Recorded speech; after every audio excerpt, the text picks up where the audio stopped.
बैठ जाइए।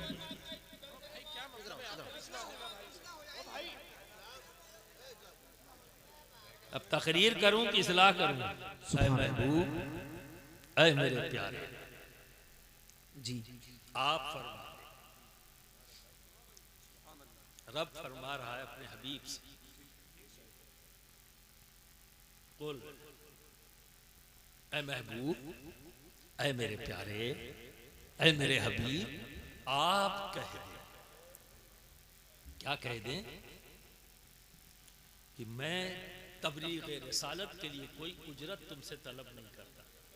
जी सुभान कोई उजरत तलब नहीं करता, बजुज इसके कि तुम मेरी कराबत से, मेरे घर वालों से, मेरी अहले बैत से मवद्दत करो। जी सुभान अल्लाह। क्या करो?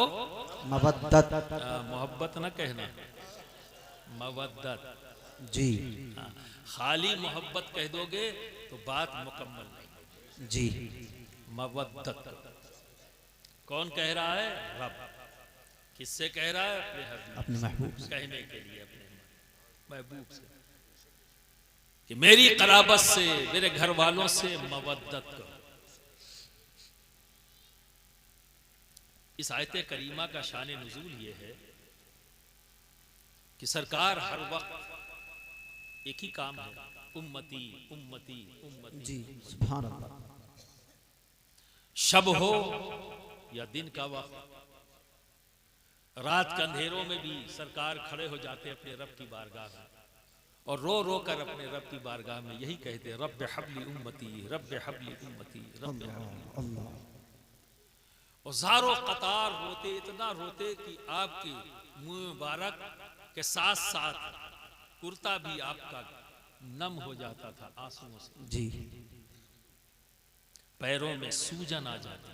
अल्लाह ये सहाबा ने देखा अल्लाह। कि हमारे आका हर वक्त हमारी फिक्र करते हैं। तो अंसार साहब, अंसार साहबी कौन है? अंसार साहबी वो जो मदीने के रहने वाले थे और ईमान लाए। बेशक। ठीक है ना? जो मदनी साहबा जिन्हें कहेंगे, अंसार उनको कहा जाता है। जी ठीक है, अंसारी साहबा। उन्होंने देखा कि मेरे आका जब से आए हैं हमारी ही फिक्र करते हैं, जी इसके सिवा कोई फिक्र ही नहीं। पर मेरे आका का भी घर है ना, बेटी है, घर है, उम्महातुल मोमिनीन मौजूद हैं, तो एक घर की भी जिम्मेदारी मेरे आका की है। पर हमारे आका हर वक्त हमारी फिक्र में रहते हैं। सुभान। तो उन्होंने आपस में सोचा कि हम अपने आका की खिदमत करें। तो इस जज्बे के तई अंसार सहाबा ने आपस में मशवरा किया और कुछ हदिया जो नाम है इकट्ठा किया नजराने के तौर पर कि सरकार की बारगाह में नजर पेश करेंगे। इकट्ठा किया, पोटली बनाई और रब नबी की बारगाह में हाजिर। इससे पहले कि अंसार सहाबा बारगाह रिसालत माब में उस पोटली को अपनी मंशा रखते हुए पेश करते, नजर करते, वही नाजिल जी वही क्या नाजिल हुई? कुल्ला असलकुम अलैहि अजरन इल्लल मवद्दता फिल कुर्बा। कुर्बा। सुभान अल्लाह सुभान। कौन सी जमात आई है? सहाबा की जमात। जी ये वो जमात है जो अंबियाए किराम की जमात के बाद सबसे अफजल जमात, बेशक। सुभान अल्लाह। जिनकी नियतों पर शक शुबा नहीं किया जाता। जी और वो किस नियत से आए हैं? खिदमत की नियत से। किस नियत से आए हैं? नजर पेश करने की नियत से। बरादराने मिल्लत इस्लामिया, अल्लाह से तो कोई चीज पोशीदा नहीं, तो उनकी नियतें भी, लेकिन अल्लाह ने वही नाजिल फरमा दी ये कहते हुए, कुल्ला असलकुम अलैहि अजरन इल्लल मवद्दता फिल कुर्बा। ऐ महबूब, इनसे कह दे। किसी हमाशुमा से कहने के लिए नहीं कहा जा रहा है। वाह वाह वाह। हमाशुमा से कहने के लिए नहीं कहा जा रहा। सहाबा की मुकद्दस जमात सामने है, उनसे कहा जा रहा है कि मैं कह दीजिए कि मैं तबलीग रिसालत के लिए कोई उजरत तलब नहीं करता जबकि उनकी मंशा नहीं। लेकिन बाद वालों का क्या पता? जी जी बाद वालों की जुबानों को बंद कर दिया। वाह अल्लाह रब्बुल इज्जत ने वही नाजिल करके बाद वालों की जुबानों को पता नहीं क्या क्या कहानियां लोग अफसाने बना देते। जी अल्लाह ने उन तमाम अफसानों को रोक दिया, ये कहते हुए कहे महबूब कह दीजिए। वाह वाह वाह वाह वाह वाह रिसालत के लिए जी वो तो खिदमत के लिए आए थे, नजराने के लिए आए थे, बाद वाले हो सकता है इसे उजरत का नाम। जी वाह वाह अल्लाह को कब गवारा कि उसके हबीब पर कोई चार्ज लगा सके। वाह वाह वाह सुभान अल्लाह। और इन दो टांगों को बनाने वाला तो अल्लाह ही है भाई, जी वही तो खालिक कायनात है। उसी ने सारे पुर्जे हमारे अंदर फिट किए हैं। तुझे पता है कि हम कौन कौन सी खुराफात करेंगे, जी उसके इल्म है हमारी हर खुराफात का, तो काट दिया वही। जी और क्या कहा, देखिए बड़ी इंपॉर्टेंट बात, हुब भी कह सकता था, रब मोहब्बत भी कह सकता था, जी मवद्दत क्यों, मवद्दत क्यों? देखो दोस्तों, इसको समझने के लिए थोड़ी सी मिसाल मुझे देना होगा ताकि आपके बात जहन में बैठ जाए। जी मोहब्बत क्या है? मोहब्बत मोहब्बत उसको कहते हैं जिसमें जात का ख्याल बाकी, जी वो है मोहब्बत। जैसे एक दोस्त से मोहब्बत करता है, फिर कुछ दिन के बाद कभी ऐसा होता है कि एक दूसरे के दुश्मन हो जाते हैं। शौहर और बीवी एक दूसरे से मोहब्बत करते हैं, लेकिन बात तलाक तक आ जाती है ना? जी बाप अपने बेटे से मोहब्बत करता है, लेकिन बास टाइम ऐसा भी आता है, निकल जा मेरे घर से, तेरी शक्ल भी नहीं देखना चाहता, तुझे मैं आग करता हूं, ऐसा भी होता है ना? माँ जिसकी मोहब्बत में शक ही नहीं किया जा सकता, जहां हम उसके पेट में थे अपनी माँ के, तो वो करवट भी बड़ी एहतियात से लेती थी। जी ऐसी मोहब्बत करने वाली जात कि जब हम पेट में थे तो करवट भी भरी नींद में वो करवट बड़ी एहतियात से लेती थी, कहीं मेरे बच्चे को तकलीफ ना हो जाए। जी वो माँ जो इतनी मोहब्बत करती, लेकिन ये भी देखने को मिला है कि माँ भी कहती है दूर हो जा मेरी नजरों से, मैं तेरी शक्ल भी देखना नहीं चाहती। जी ऐसा होता है। लेकिन इन तमाम रिश्तों की बुनियाद क्या है? देखो कुछ सवाल करूंगा, जवाब देना, तकरीर तुम भी कर लो, कल कहना सबसे कि हमने भी तकरीर किया था, क्या हर्ज है? तो इतनी मोहब्बत करने वाली जात, तो जो बाप है, माँ है, दोस्त है, बीवी है, ये तमाम रिश्ते जो हमारे दरमियान में हैं, क्या इसकी बुनियाद नफरत है? नहीं, तो फिर इसकी बुनियाद क्या है? मोहब्बत है ना? हमारे आस पास जितने भी रिश्ते हैं, हर रिश्ते की बुनियाद मोहब्बत है। जी जैसे ही बुग़्ज़ और इनाद आ जाए सारी खराबियां पैदा हो जाती हैं। जी ठीक है ना? फिर वो मोहब्बत करने वाली जात भी बड़ी अजीब व गरीब बन जाती है। जी इसीलिए कहा गया कि अपने पास नफरत को कभी आने मत देना, जी कभी भी अपने पास नफरत को आने मत देना। जैसे ही किसी के लिए नफरत तुम्हारे दिल में आने लगे तो लाहौल पढ़ा करो, जी और लाहौल पढ़कर अपनी सुभान बाईं जानिब 3 बार लाहौल पढ़ो, बाईं जानिब फूंक दिया करो। ये शैतानी वसवसा है, सुभान अल्लाह। शैतान है जो नफरत पैदा करता है। बड़ी उम्दा नसीहत, सुभान अल्लाह। समझ गए ना? तो बरादराने मिल्लत इस्लाम, हर रिश्ते की बुनियाद मोहब्बत। फिर भी जुदा होते हुए देखते हैं, दोस्त दोस्त से जुदा हो जाता है, शौहर बीवी से जुदा हो जाती है, माँ बेटे से जुदा हो जाते हैं, बाप बेटे से जुदा हो जाता है। ऐसा क्यों? तो जब हम दोस्त से पूछते हैं हमें क्या हुआ, कल तक तो तुम कहते थे मैं अपने दोस्त के लिए जान दे सकता हूँ, कहा बिल्कुल दे सकता था, फिर अब क्या होगा? कि मेरे दोस्त ने ऐसी बात कह दी, मेरे दोस्त ने ऐसा काम कर दिया, मुझे बहुत बुरा लगा। क्या कहा उसने? मुझे बहुत बुरा लगा। जब बाप से पूछा कि भाई आप तो रातों दिन मेहनत करते थे, ना आपने दिन को दिन समझा, ना रात को रात समझा, ना गर्मी देखा, ना जाड़ा देखा, मेहनतें करते रहे। जब लोगों ने पूछा यार इतनी मेहनत क्यों करते हो, कहा अगर मेहनत नहीं करूंगा तो अपने बच्चे को बेहतर जिंदगी कैसे दूंगा, वाह वाह वाह। उसकी जरूरतों को कैसे पूरा करूंगा।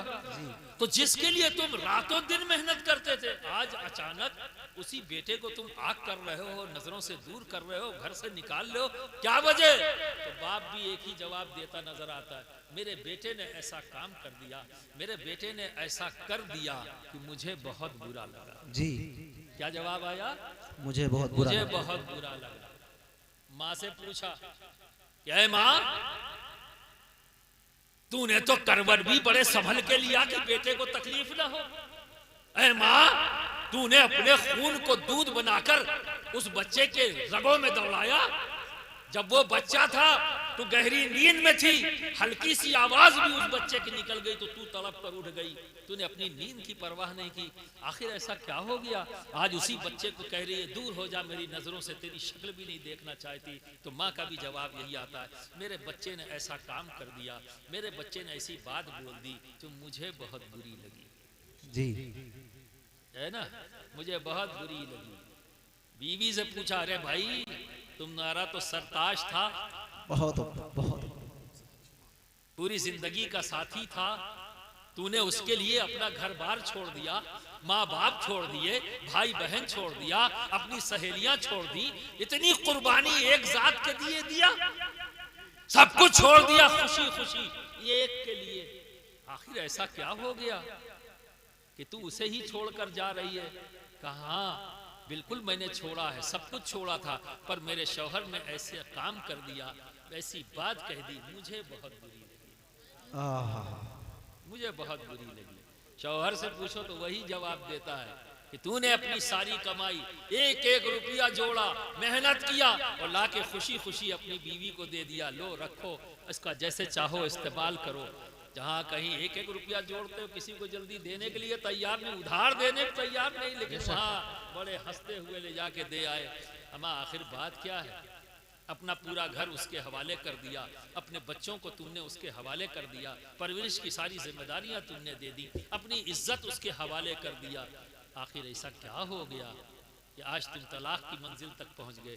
तो जवाब एक ही आएगा, मेरी बीवी ने ऐसा काम कर दिया या मेरी बीवी ने ऐसा बोल दिया, मुझे बहुत बुरा लगा। जी वाकयात बदले हुए जरूर हो सकते हैं, पर जवाब एक ही आया, मुझे बहुत बुरा, मुझे बहुत बुरा लगा, मुझे बहुत बुरा लगा। तो ये सारे रिश्ते, मोहब्बत इसकी बुनियाद, लेकिन जुदा हो गए तो क्या समझ में आया? मोहब्बत उस जज्बे को कहते हैं जिसमें जात का ख्याल बाकी रहता है। जी मोहब्बत क्या उस जज्बे को कहते हैं जहां जात का ख्याल बाकी रहता है। एक और मिसाल दे दूं और आसानी से समझ में आ जाए। जी किसी घर में आग लग गई और एक छोटा सा बच्चा घर में जहां आग लगी रह गई, अम्मा बाहर खड़ी, अब्बा बाहर खड़े, बहन बाहर खड़ी, भाई बाहर खड़े और चिल्ला रहे, कोई है जो मेरे भाई को बचा ले।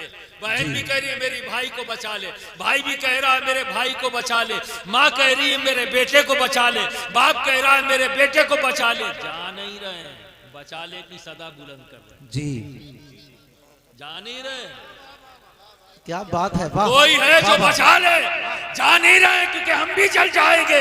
तो मोहब्बत उस जज्बे को कहते हैं जहां जात का ख्याल बाकी रहे, जी बाकी रहता है। तो बिरादरान मिल्लत इस्लामिया, जहां जात का ख्याल खत्म हो जाए, जी जहां जात का ख्याल खत्म हो जाए उसे इश्क कहते हैं। जी उसे क्या कहते हैं? इश्क। जात का ख्याल खत्म तो इश्क शुरू हुआ। जी यानी सिर्फ ख्याल उस जात का होगा जिससे इश्क है, जी, और मोहब्बत है तो अपनी जात का ख्याल। ठीक है, तो इश्क हमें करना है नबी से। वाह वाह वाह, इश्क किससे करना है? नबी से। जब बात नबी की आ जाए तो कोई कुछ नहीं। जी वाह, कोई कुछ नहीं, जी बेशक, कुछ नहीं, जी किसी की कोई हैसियत नहीं। जी बेशक, बहुत बात नबी की आ जाए, बिरादरान मिल्लत इस्लामिया, जब बात नबी की, ऐसे मामूली बात नहीं है। देखो अल्लाह ने भी अपने से आगे रखा बास जगह। जब अपनी वहदानियत का ऐलान करना हुआ, जी अल्लाह को अपनी वहदानियत, अपने अहद होने का ऐलान करना हुआ, तो खुद नहीं कहा हुवा अल्लाहु अहद, जी कहा जी, क्या? नहीं कहा ना, नहीं। क्या कहा? कुल हुवा अल्लाहु अहद। क्या कहा? कुल हुवा अल्लाहु अहद। तो अब ये बताओ, इसमें तौहीद कुल है? नहीं, तौहीद क्या है? हुवा अल्लाहु अहद, अल्लाह, ये तौहीद है। फिर कुल क्या है? वाह वाह रिसालत कुल क्या है? रिसालत। जी वही नाजिल होगी तो नबी होना जरूरी है। जी जब वही नाजिल होगी तो वही किस पर नाजिल होगी? नबी। नबी। तो वही के लिए नबी होना जरूरी, ठीक है। और वही जिस पर नाजिल होगी, जो बात कही जाएगी अगर नबी से की जा रही है तो फिर क्या है वो? रिसालत। जी तो कुल क्या है? रिसालत। वल्लाहु अहद क्या है? तौहीद। तौहीद अफजल है या रिसालत? तौहीद। तो क्या समझ में आया? कभी कभी ऐसा भी होता है, मफजूल जी। पहले अफजल बाद में। जी बेशक बेशक, ऐसा भी होता है। बहुत उम्दा बहुत उम्दा। ये नस है जी कि मफजूल पहले तौहीद बाद में। जी तो दोस्तों, जब मेरे रब ने पहले रख दिया अपने बेशक तो फिर कोई नहीं है हमारे लिए दुनिया में। बाद रब सिर्फ नबी। बेशक नबी से पहले रब, और बाद रब कोई है अगर तो सिर्फ नबी। नबी नबी बेशक। तो इश्क करना है नबी से। जी और इसकी मिसाल देखो, जब मैदान ओहद में ये शोर उठा कि माज़अल्लाह सरकार दो आलम सल्लल्लाहु अलैहि वसल्लम शहीद हो गए, माज़अल्लाह। क्योंकि आपके दंदाने मुबारक पर चोट आई, खून बहने लगा। तो दूर से देखने में लगा कि शायद सरकार, तो सहाबा दौड़े। सहाबा दौड़े। सुभान अल्लाह। उस दौड़ में अली भी हैं, सहाबा भी हैं, सारे लोग। अब देखो, नबी को जाकर सबने घेर लिया, तो किसी का भी चेहरा नबी की तरफ नहीं है। जी क्या शान से घेरा है, वाह वाह वाह। घेरा डाला है नबी के इर्द गिर्द, सबने घेरा डाल दिया, लेकिन पुश्त दुश्मनों की तरफ नहीं है, क्योंकि वो कोई और नहीं है, सरकार दो आलम, ताजदार दो आलम के गुलाम है। किसी को पीठ नहीं दिखाते, तो उनका चेहरा दुश्मनों की तरफ है।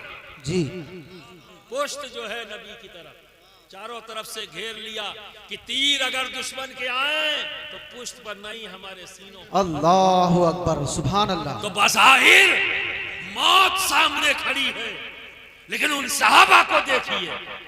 जी बाज लोग यहाँ पे कंफ्यूज ना हो जाएं कि अहले बैत का नाम नहीं लिया। अली मौजूद है, ये भी सहाबी हैं। बेशक तो जब मैं सहाबी कह दूं तो अली भी मौजूद है। बेशक। अली से पहले बैत नहीं, सहाबी भी हैं। जी तो जब सहाबी कहूं तो समझते चलो, जी जहन में कंफ्यूजन मत रखना। बेशक, समझ गए ना? बहुत उम्दा। कंफ्यूजन रख के मत चलो।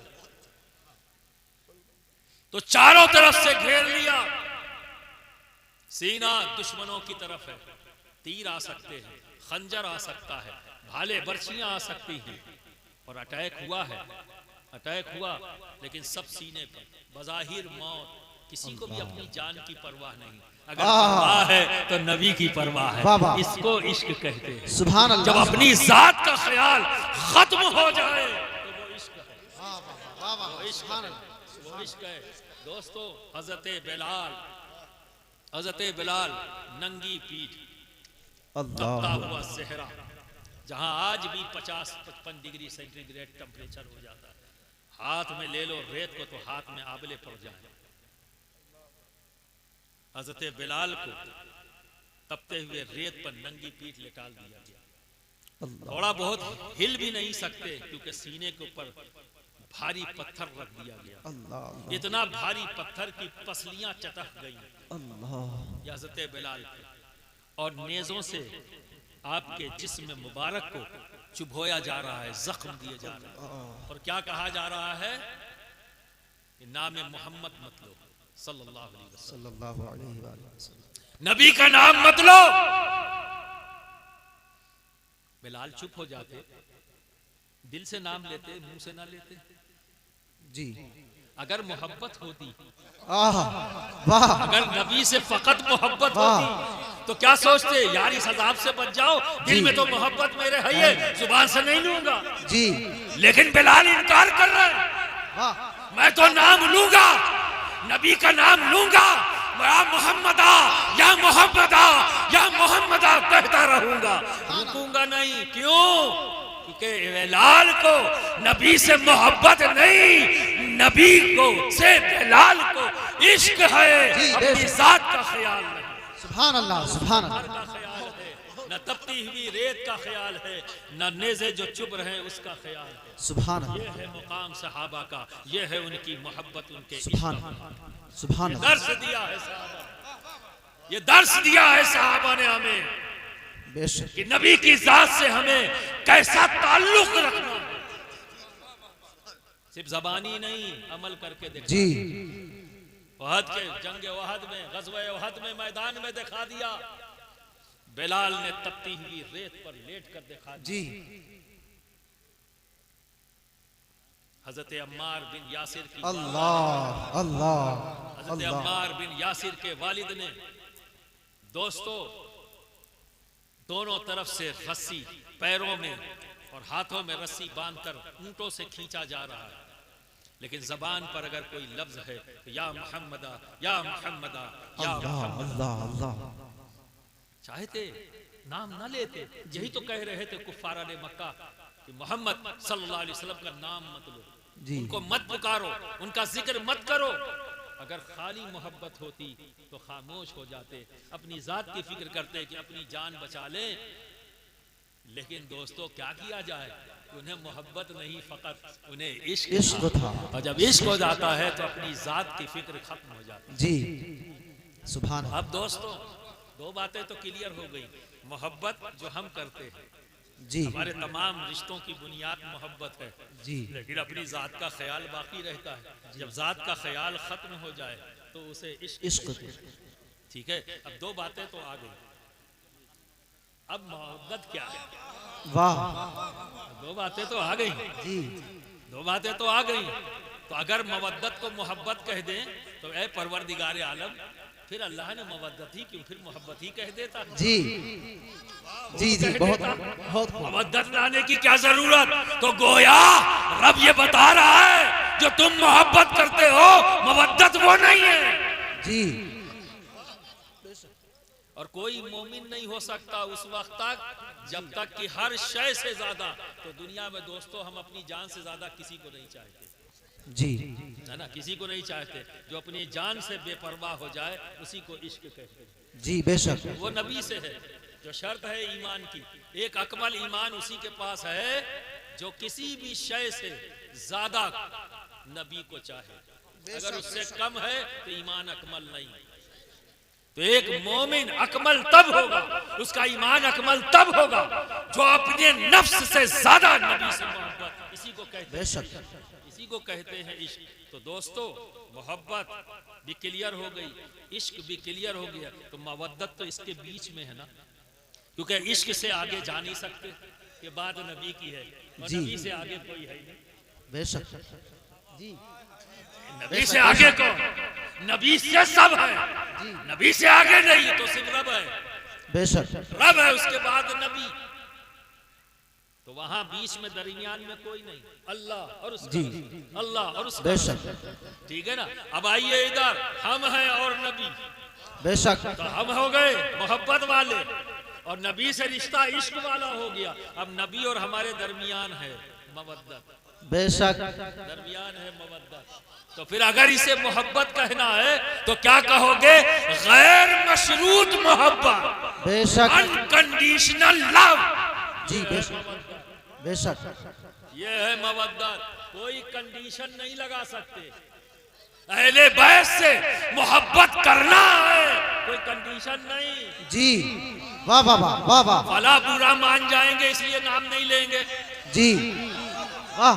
फला बुरा मान जाएंगे इसलिए नाम नहीं लेंगे, जी, वाह। कहीं कोई फतवा ना दे दे इसलिए नाम नहीं लेंगे। अनकंडीशनल, बेशक। कोई कंडीशन बर्दाश्त नहीं। हम तो मोहब्बत करते हैं, करते हैं, करते हैं, करते रहेंगे, किसी के भी धौंस में नहीं आएंगे। बेशक। बेशक। अनकंडीशनल, जी, बेशक। अनकंडीशनल मवद्दत है भाई, अनकंडीशनल। समझ गए ना। आज ही एक क्लिप देखी, बड़ी अजीब क्लिप देखी। एक सैयद साहब नीचे बैठे थे और एक मौलवी साहब ऊपर बैठे थे कुर्सी पे। तब तक बैठे रहे कुर्सी पे और जैसे ही पर्टिकुलर एक खास निस्बत देकर कहा मैं फला वाला सैयद हूं, तो नीचे बैठ गए। अल्लाह तो सियादत से फला बड़े हो गए। अल्लाह अनकंडीशनल, अबे कोई कंडीशन नहीं लगा जी कि यहाँ वाले सैयद है, वहाँ वाले सैयद है, अबे कोई कंडीशन नहीं लगा। बेशक सिर्फ मवद्दत करना है, यानी अनकंडीशनल लव। बेशक चाहे जहाँ का भी हो, चाहे किचौसा का हो, चाहे महाराणा का हो, कहीं का भी सैयद हो, कोई कंडीशन नहीं लगा सकते। जी बेशक, यहाँ वाले से मोहब्बत करेंगे, वहाँ वाले से। बेशक सुभान अल्लाह। तमाशा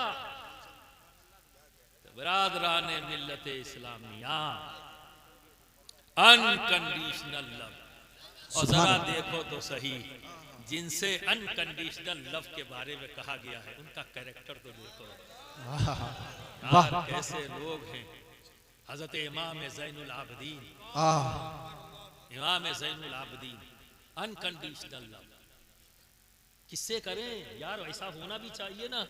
एक मिसाल देकर आगे बढ़ जाऊंगा, चूंकि आज ट्रेन भी है। इमाम ज़ैनुल आबिदीन आबिदे दीनार अल्लाह अली सानी, इमाम सज्जाद, कई नामों से जाने जाते हैं। आप दस्तरखान आपने बिछा दिया,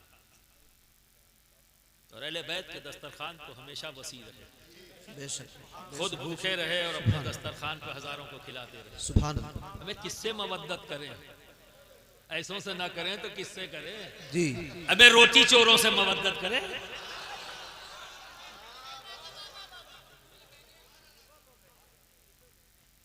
दस्तरखान बिछा हुआ है और खुद इमाम सज्जाद, इमाम ज़ैनुल आबिदीन सबकी जरूरतों को पूरा कर रहे हैं। जी सबके पास जा जाकर उनकी जरूरतों को पूरा कर रहे हैं। बेशक एक शख्स था उसी महफिल में बैठा हुआ दस्तरखान पे, जब उसके पास जाते तो चेहरा मोड़ लेते और उसकी जरूरत को पूरा कर देते। अल्लाह उसके चेहरे की तरफ नहीं देखते, चेहरा मोड़ लेते थे और उसकी जरूरत पूरी कर देते। ऐसा कई बार हो गया और वो बड़ा घूर घूर के देखता था कि ऐ काश मेरी तरफ देख ले, लेकिन इमाम सज्जाद देखते नहीं, इमाम ज़ैनुल आबिदीन देखते नहीं उसकी तरफ। तो आखिर उससे रहा नहीं गया। उसने जब फिर उसकी ज़रूरत को पूरा करने आए तो फौरन बोला, ऐ इमाम क्या आपने मुझे पहचाना नहीं? अल्लाह ऐ इमाम आपने मुझे पहचाना नहीं? कहा खूब पहचानता हूँ। पहचानते थे तभी तो चेहरा मोड़ रहे थे जी पर ये नहीं चाहते थे कि ये जान जाए कि मैं पहचानता हूं। अल्लाह ये है अहले बैत, ये कैरेक्टर है। तो दोस्तों कहा आप मुझे पहचानते हैं? हाँ बिल्कुल पहचानता हूं, खूब अच्छी तरह पहचानता हूं। तू वही है ना जिसने करबला के मैदान में हमारे खेमों में आग लगाई थी? तू वही है ना जिसने हमारे घर की औरतों के सरों से चादर खींच ली थी? तू वही है ना जिसने हमारे काफले पर पत्थर बरसाए थे? मैं खूब पहचानता हूं तुझे। रोने लगा, गिरफ्तारी करने लगा, ऐ इमाम मैंने इतना जुल्म किया आप पर, इतना जुल्म किया और आप मेरी भूख मिटा रहे हैं, आप मेरी प्यास मिटा रहे हैं, आप मेरी जरूरतों को पूरा कर रहे हैं। कि हाँ तूने जो किया वो तेरे घर में था, वो तेरा कैरेक्टर था। तो तेरे घर से जो तुझे कैरेक्टर मिला तूने वो किया, मुझे मेरे घर से जो कैरेक्टर मिला है मैंने वो किया। अरे इनसे मवद्दत ना करे तो किससे करे? अल्लाह इनसे मवद्दत ना करे तो किससे करे? दोस्तों हज़रत सैयदना अबू बकर सिद्दीक खलीफा अव्वल रज़ी अल्लाह ताला अन्हु मिंबरे रसूल पर, मिंबरे रसूल पर हज़रत सैयदना इमाम हसन मुश्तबा रज़ी अल्लाह ताला अन्हु अलैहिस्सलाम वहां पहुंच गए। अभी बच्चे हैं वहां पहुंचे हज़रत सैयदना अबू बकर सिद्दीक के सामने। उतरिए हमारे बाप के मिंबर से। क्या कहा? जी अमीरुल मोमिनीन हैं, एक बड़ी जमीन के टुकड़े के हाकिम है ना, अमीरुल मोमिनीन मुसलमान, उनके एक हुक्म पर गर्दन झुका दे वो सिद्दीक अकबर। वो बैठे हुए हैं मिंबर रसूल पे और इमाम हसन बच्चे हैं। कहते हैं उतरिए मेरे बाप के मिंबर से। हज़रत अबू बकर सिद्दीक ने ये नहीं कहा कि हसन तुम क्या कह रहे हो, हसन क्या तुम्हें पता नहीं कि मैं अमीरुल मोमिनीन हूँ, ये नहीं कहा। हसन तुम्हें पता नहीं मेरा मनसब क्या है, हसन तुम्हें पता नहीं कि मैं कौन हूँ, कुछ नहीं। क्या फरमाते हैं, आप सही कहते हैं। क्या कह रहे हैं, आप सही कहते हैं। ना ये मिंबर मेरा ना मेरे बाप का, ये मिंबर आपका और आपके बाप का। बेशक, सुभान इसे अल्लाह, कहते हैं मवद्दात, बेशक, अनकंडीशनल लव। अपने मनसब का ख्याल नहीं, अपनी उम्र का ख्याल नहीं, अपने चाहो जलाल का ख्याल नहीं, इसे कहते हैं मवद्दत। ये दर्श दे रहे हैं सिद्दीक अकबर मस्जिद नबवी में मिंबर रसूल से बैठकर उम्मत मोहम्मदी को कि जब बात अहले बैत की आए तो मवद्दत से। अल्लाह अल्लाह, सुभान अल्लाह, सुभान अल्लाह। मवद्दत से काम लेना है। तो बिरादरान मिल्लत इस्लामिया, भी तो ये खलीफा अव्वल की बात की। खलीफा दोयम हजरत उमर फारूक रजी अल्लाह ताला अन्हु, आपके बेटे और हजरत इमाम हुसैन दोनों नखलिस्तान गए खजूर के बाग में खजूर खाने की गरज से। हजरत उमर फारूक के बेटे थोड़ा बड़े थे तो वो पेड़ पे चढ़ गए और ऊपर जाकर खजूरें तोड़ते, नीचे हजरत इमाम हुसैन अपना दामन फैलाए हुए खड़े हैं, वहां से ऊपर से खजूर फेंकते, क्योंकि नीचे अगर आती तो रेत लग जाती, तो दामन फैलाए हुए आती खाते। कुछ सूखी खजूर गिर गई, गुस्सा आ गया। इमाम आली मकाम इमाम हुसैन अलैहिस्सलाम को गुस्सा आ गया। क्या मेरे घर के गुलाम के बेटे जी, अच्छी अच्छी खाता है और हमें सूखी सूखी फेंकता है? गुस्सा आ गया, गुस्सा आया। बच्चे हैं, बज़ाहिर तो बच्चे हैं ना। हो गई बात, हज़रत उमर फारूक के बेटे भी बच्चे हैं, उन्हें बुरा लगा, क्योंकि उस वक्त हज़रत उमर फारूक अमीरुल मोमिनीन है। वो फारूक आज़म जिनका नाम ऐवान बातिल में दे लिया जाए तो जलजला आ जाए, वो फारूक आज़म। बेशक, अरे उस वक्त रोमन एम्पायर के बड़े बड़े बादशाह अगर सोते रहे कान में जाके कोई कह दे उमर, हड़बड़ा के उड़ जाता। जी बेशक, डर के मारे। वो उमर जिससे शैतान भागे। जी, खाली रोमन एम्पायर के बादशाही नहीं, शैतान भी कहीं सोया हो कान में बोल दो तो खड़बड़ा के भाग जाओ। जी, ये आलम था। वो उमर, वाह वाह, सुभान बेटे गए जाकर हजरत उमर से कहा, क्या कहा, क्योंकि वही उन्वान है, उसी मुताबिक तकरीर हो रही है। तो बरादरान मिल्लत इस्लाम, सुभान अल्लाह, बरादरान मिल्लत इस्लाम, देखिए अहले बैत तभी समझ में आएंगे जब तक हम सहाबा से न सीखें। जी बेशक, अगर इनसे नहीं सीखेंगे तो अहले बैत समझ में ही नहीं आएंगे, बेशक, बेशक, कभी जिंदगी में नहीं समझ सकते। नबी की ताज़ीम बिना सहाबा को देखे हुए नहीं आएगी, ना अहले बैत का मुकाम और मर्तबा बिना सहाबा को देखे हुए नहीं आएगी। नहीं समझ सकते। बेशक, बहुत उम्दा, बहुत उम्दा, बहुत बरादरान मिल्लत इस्लामी, सुभान अल्लाह। हो गया भाई। बेटे आए और आके कहा, बाबा आज हुसैन ने तो ऐसी बात कह दी। कहा क्या कह दिया? कहा कुछ सूखी खजूरें नीचे गिर गई, तो गुस्से में आ गए और कहा मेरे घर के गुलाम के बेटे खुद अच्छी अच्छी खाता है, मुझे सूखी फेंकता है। कहा ऐसा ऐसा कहा हुसैन ने? कहा हाँ। कहा बुलाओ बुलाओ। आए, आपने ऐसा कहा कि हाँ। क्या कहा? मैंने ये कहा है कि मेरे घर के गुलाम के बेटे अच्छा लिख के देंगे।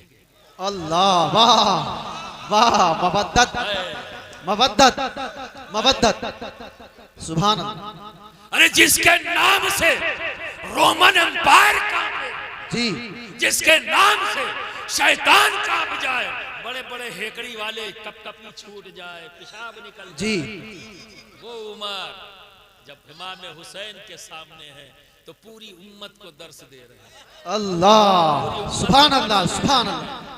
कि जब बात नबी की आल की आ जाए तो अपना मनसब मत देखना, अपनी बुलंदी मत देखना, अपना मुकाम मत देखना, बस ये देखना कि हमारे आका की आल है, आका की आल है, यही मवद्दत है, यही मवद्दत है। बेशक, सुभान अल्लाह, सुभान अल्लाह, वाह वाह वाह वाह वाह, बहुत उम्दा, अनकंडीशनल लव,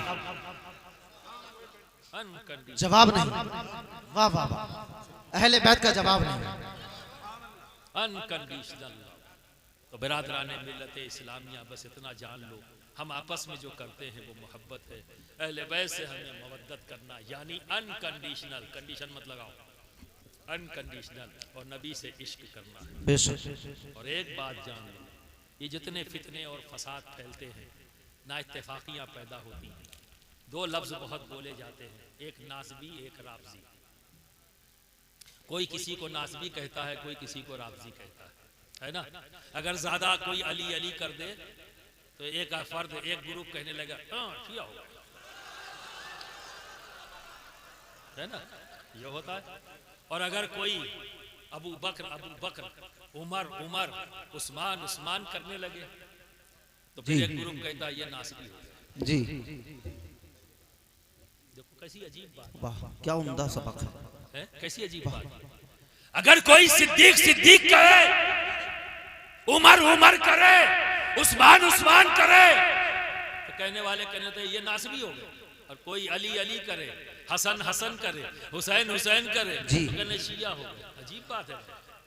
हमें तो फिर क्या बने, वाह, हमें फिर क्या बने, तुम ही बताओ जी भाई। ये भी ना करें, वो भी ना करें, तो फिर करें क्या? जी, याद रखना। बैठ जाइए।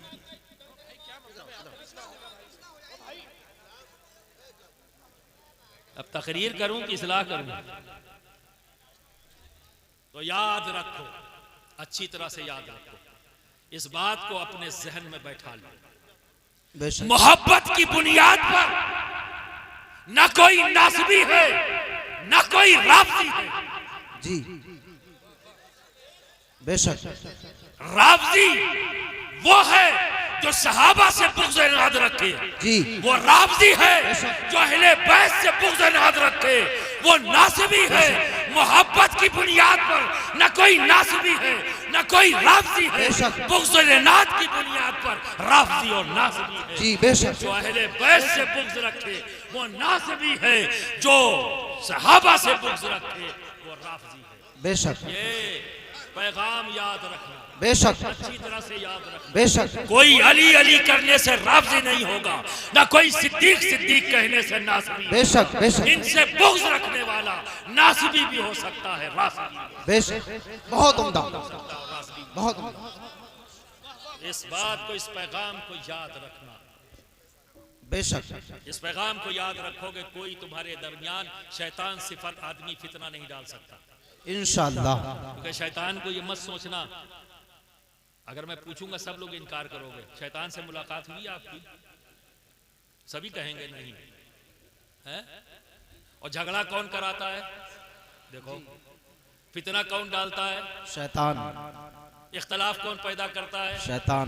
सब कह रहे हैं, और कहते हैं शैतान से मुलाकात भी नहीं हुई। जी, अम्मा बिना मुलाकात के उसने इख्तलाफ पैदा कर दिया, बिना मुलाकात के उसने झगड़ा पैदा कर दिया। जी, ये कैसे मुमकिन है भाई? जब तक मुलाकात नहीं होगी तब तक लफड़ा कैसे होगा? जी, इसका मतलब शैतान से मुलाकात हुई है। तो फर्क इतना है कि आप पहचान नहीं पाए, क्योंकि आपको इंतजार है कि शैतान कैसा होगा, बड़े बड़े दांत होंगे, सर पे सींग होगी, जब ये आएगा तो पहचान लेंगे, तो उसकी नहीं सुनेंगे। नहीं दोस्त, शैतान बहुत बड़ा बहरूपिया है। जी, वो अपनों जैसी शक्ल बनाएगा, जी, अपनों जैसी शक्ल बनाएगा और फिर आके फितना डालेगा। जी, तो जब किसी से फितनों वाली बात सुनो, किसी से झगड़े वाली बात सुनो, इख्तलाफ वाली बात सुनो, तो समझ लेना दिखने में तो ये अपना है, पर इसके दिमाग पर और इसकी जबान पर शैतान का कब्जा है। जी, इसकी जबान पर, उसके दिमाग पर शैतान का कब्जा। जी, दूर हो जाओ ऐसे लोगों से, दूरी इख्तियार कर लो, झगड़ा नहीं करना है, दूरी इख्तियार कर लो। अल्लाह हम सबको नेकी की तरफ माइल फरमाए। और नेक काम करने की तौफीक अता फरमाए। अहले बैत और सहाबा इकराम की मोहब्बत से हम सब के क़ल्ब को अल्लाह रब्बुल इज़्ज़त माला माल फरमाए। व आखिरु दावाना अनिल हम्दुलिल्लाहि रब्बिल आलमीन।